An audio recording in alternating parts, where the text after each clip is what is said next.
ലോക്സഭാ തെരഞ്ഞെടുപ്പിൽ ഒരു മുന്നണിയിലും പെടാതെ മാറി നിന്നതാണ് മായാവതിയുടെ BSPക്ക് തിരിച്ചടിയായത്. ഒരു കാലത്ത് UP മുഖ്യമന്ത്രി പദവിയിൽ വരെ എത്തിയ മായാവതിയും അവരുടെ പാർട്ടി BSPയും ഇന്ന് തിരിച്ചുവരവിന്റെ വഴികളിലാണ്. BJPയോട് അല്പം അനുകമ്പയോടെ പെരുമാറിയ BSPക്ക് അത് തിരിച്ചടിയായി. ഫലം വന്നപ്പോൾ വട്ടപൂജ്യമായി മായാവതിയുടെ പാർട്ടി മാറുകയായിരുന്നു. 16 സീറ്റിൽ BJPയുടെയും സഖ്യകക്ഷികളുടെയും വിജയം ഉറപ്പാക്കിയത് മായാവതിയുടെ BSP ആണെന്ന റിപ്പോർട്ടുകൾ നേരത്തെ വന്നതാണ്. മായാവതിയുടെ പാർട്ടി നേടിയ വോട്ടുകളിൽ താഴെ നിൽക്കുന്നതാണ് 16ഇടത്തെ BJPയുടെ ഭൂരിപക്ഷം.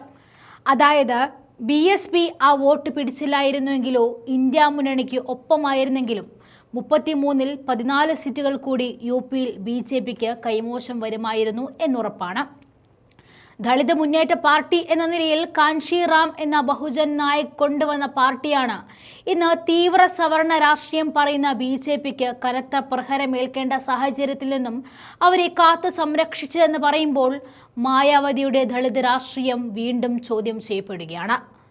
നിലവിൽ ഒറ്റ സീറ്റ് പോലും ജയിക്കാതെ പ്രതിപക്ഷ സഖ്യത്തിനൊപ്പം നിൽക്കാതെ BJPയുടെ ED CBI പേടിയിൽ ശബ്ദം നഷ്ടപ്പെട്ട നേതാവായ മായാവതിയെ ചരിത്രം കുറ്റപ്പെടുത്തും എന്ന കാര്യത്തിൽ തർക്കമില്ല. തെരഞ്ഞെടുപ്പിൽ ഒറ്റയ്ക്ക് മത്സരിക്കാൻ തീരുമാനിച്ചപ്പോൾ പോലും NDAയും ഇന്ത്യ മുന്നണിയും തമ്മിലുള്ള അന്തരം മനസ്സിലാക്കാതെ ജയിക്കുന്ന മുന്നണിക്കൊപ്പം നിൽക്കുമെന്ന് പറഞ്ഞ മായാവതി ദളിത് രാഷ്ട്രീയത്തെ ഒറ്റുകൊടുക്കുകയായിരുന്നു എന്ന ആക്ഷേപം മാസങ്ങൾ മുൻപേ പല കോണുകളിൽ നിന്നും ഉയർന്നിരുന്നു. എന്തായാലും ഒടുവിൽ തെറ്റുകുറ്റങ്ങൾ ഏറ്റുപറഞ്ഞ് മായാവതി ഇന്ത്യ മുന്നണിക്കൊപ്പം കൂട്ടുകൂടുവാൻ തയ്യാറെടുത്തു കഴിഞ്ഞു എന്ന റിപ്പോർട്ടുകൾ UPയിൽ നിന്നും വന്നിരിക്കുകയാണ്.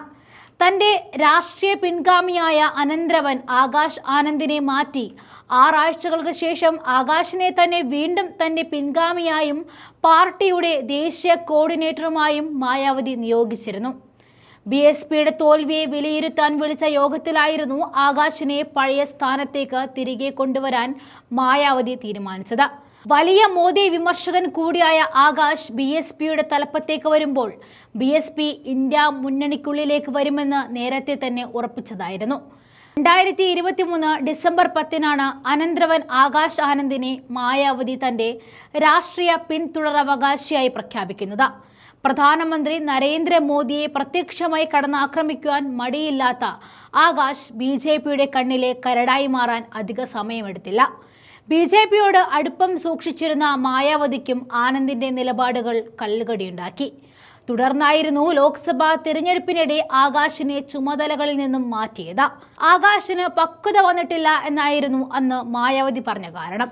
BJPയെയും നരേന്ദ്രമോദിയെയും കടന്നാക്രമിച്ച് നടത്തിയ പ്രസംഗത്തിനെ തുടർന്ന് ആകാശിനെയും 4 പേരെയും മാതൃകാ പെരുമാറ്റച്ചട്ടപ്രകാരം കസ്റ്റഡിയിലെടുത്തതിന് പിന്നാലെയായിരുന്നു മായാവതിയുടെ തീരുമാനം വന്നത്. എന്തായാലും ആകാശ തലപ്പത്തെത്തിയതോടെ ഇന്ത്യ മുന്നണിയുമായി മുടങ്ങിക്കിടന്ന ചർച്ചകൾക്കും ജീവൻ വെച്ച് തുടങ്ങിയിരിക്കുന്നു. ആ ചർച്ചകൾ ഇപ്പോൾ ക്ലൈമാക്സിൽ എത്തി നിൽക്കുമ്പോൾ UPയിൽ ഇന്ത്യ മുന്നണിയുടെ കരുത്ത് കൂടുകയാണെന്നും ചൂണ്ടിക്കാട്ടാം.